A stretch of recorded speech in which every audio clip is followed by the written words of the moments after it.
नमस्कार, one India Hindi में आपका स्वागत है और मैं हूं दिनेश शर्मा। हर साल देश में 15 जनवरी को आर्मी डे यानी कि सेना दिवस मनाया जाता है।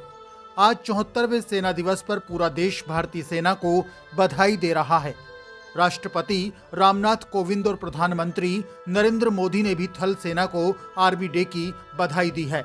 वहीं तीनों सेना प्रमुखों ने इस मौके पर शहीदों को नमन करते हुए श्रद्धांजलि दी।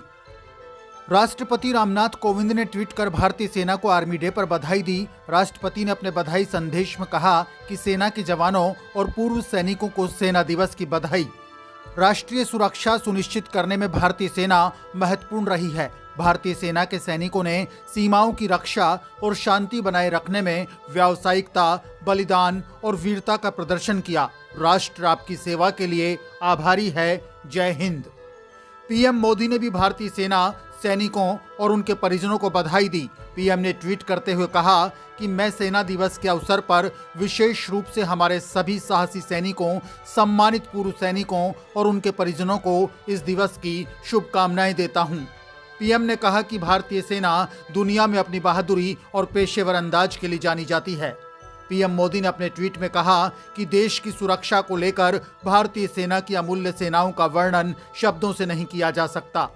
पीएम ने कहा कि भारतीय सेना के जवान प्रतिकूल परिस्थितियों में भी देश की सेवा करते हैं और प्राकृतिक आपदाओं सहित मानवीय संकट के दौरान साथी नागरिकों की मदद करने में सबसे आगे हैं। हमारी सेना के शानदार योगदान पर पूरे देश को गर्व है। इधर तीनों सेना प्रमुखों ने शहीदों को श्रद्धांजलि अर्पित की। Army chief general Manoj Mukund Naravane, वायुसेना प्रमुख air chief marshal V R. Chaudhary और नौसेना प्रमुख एडमिरल आर. हरि कुमार ने राष्ट्रीय युद्ध स्मारक पर शहीदों को श्रद्धांजलि दी।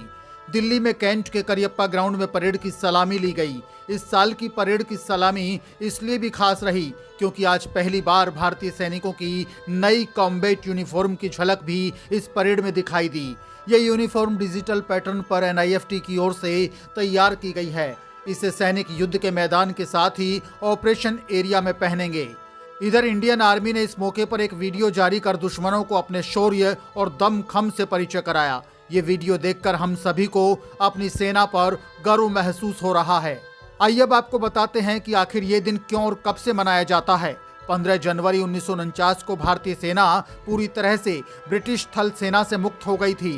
फील्ड मार्शल KM करियप्पा आजाद भारत के पहले भारतीय सेना प्रमुख 15 जनवरी 1949 को बने थे। इसलिए हर साल 15 जनवरी को भारतीय सेना दिवस फील्ड मार्शल KM करियप्पा की याद के रूप में मनाया जाता है। KM करियप्पा का जन्म साल 1899 में कर्नाटक के कुर्ग में हुआ था। फील्ड मार्शल करियप्पा ने 20 साल की उम्र में ब्रिटिश भारतीय सेना में नौकरी शुरू की थी। उन्होंने 1947 के भारत पाक युद्ध में पश्चिमी सीमा पर भारतीय सेना का नेतृत्व किया था। उन्हें भारत पाक स्वतंत्रता के समय दोनों देशों की सेनाओं को विभाजित करने की जिम्मेदारी भी सौंपी गई थी।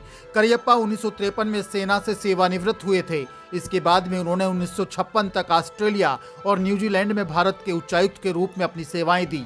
साल 1986 में भारत सरकार ने उन्हें फील्ड मार्शल के पद से सम्मानित किया था। इस खबर में फिलहाल के लिए इतना ही। ताजा अपडेट्स के लिए आप बने रहिए वन इंडिया हिंदी के साथ।